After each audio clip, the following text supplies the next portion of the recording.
Hi there. I'm delighted to have you here for a new episode of the Empowerment Module. In the last episode, we dealt with the topic, are you a spectator or an active participant? We mentioned, among others, that just like in a typical football game, spectators are viewers and onlookers, while active participants are people who spend their energy and dynamism in partaking in the competition. Spectators engage in lots of talk, but take little action. Spectators talk about how good a game is. They also talk about the plans they have to accomplish, but then stop at the talking point. Active participants are, on the other hand, action takers.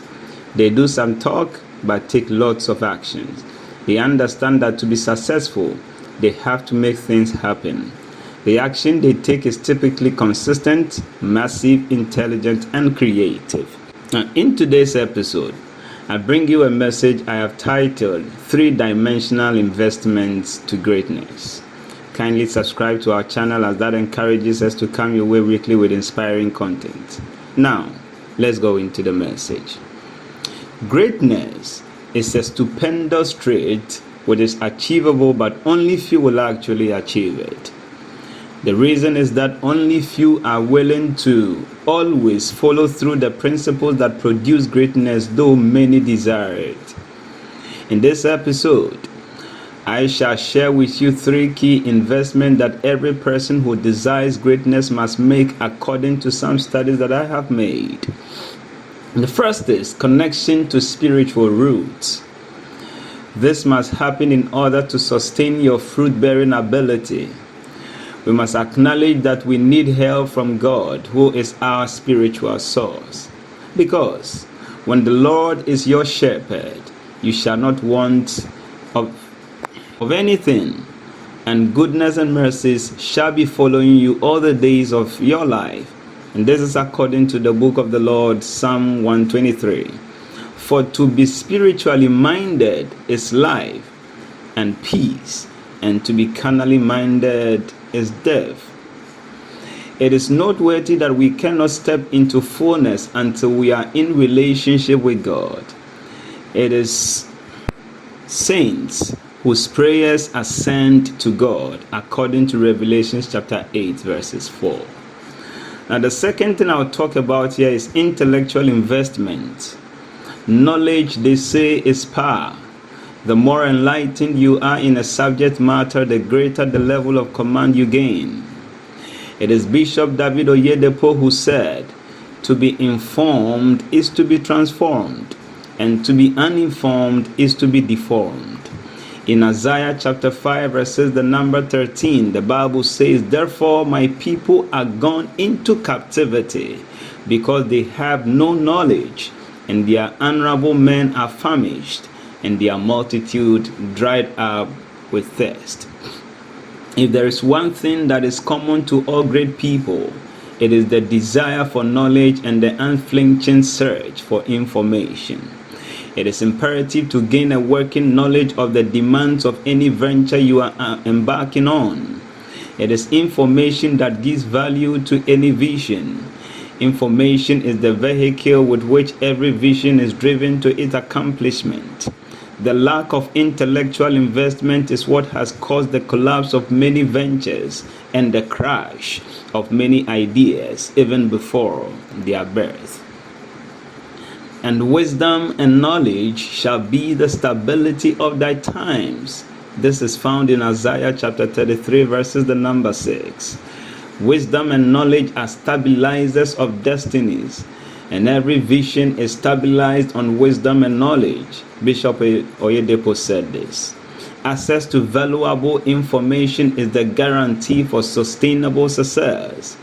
Being an information seeker is what puts you in command. When you are a reader today, there is high likelihood you will end up a leader tomorrow. It is Charlie Tremendous Jones, the author and speaker, who wrote, you are the same today as you will be in 5 years, except for 2 things: the books you read and the people you meet. The way to become exceptional in life is by learning from those who have done it before. Once again, Bishop David Oyedepo said, Ignorance is costly. Don't toil with it.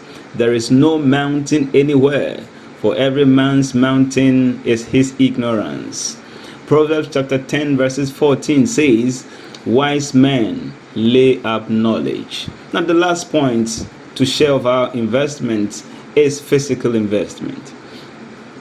It is a stretch of diligence that sponsors greatness. High elasticity is a requirement for high performance.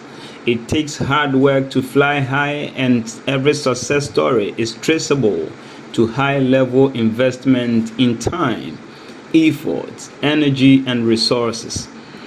Proverbs 10:4 says, he becometh poor that dealeth with a slack hand, but the hand of the diligent maketh rich.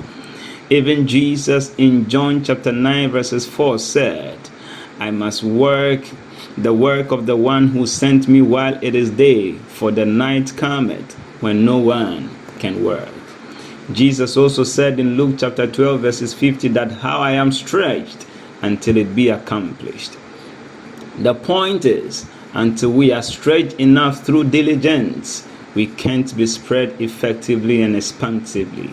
All hard work brings profit, but mere talk leads only to poverty. Proverbs chapter 14 verses the number 23.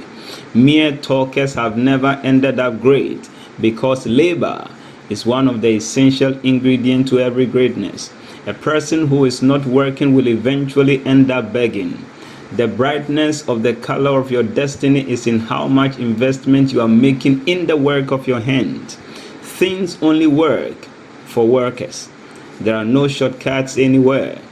What you don't work, you won't work for you.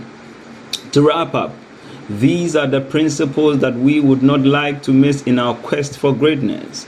If we are not building on principles, we are heading for troubles.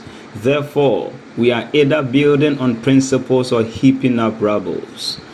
That you cannot do it now does not mean it can never be done forever. It only means you are yet to find out how. Let's be open-hearted and seek to learn. The pleasure is mine to have come your way with this life-transforming episode. The Grace Outreach Global Foundation is indeed appreciative. Please subscribe to our channel and hit the notification button so you would have first-hand information when we do post new content. Be expectant as we come your way with another life-transforming message next week. Don't miss out for anything as we endeavor to continue learning for domination. My name is Derek Ankwana-Kujo. On this empowerment module platform, as you do know, the slogan is empowering and transforming ourselves for domination. Let's keep working to meet ourselves at the very top. Be blessed.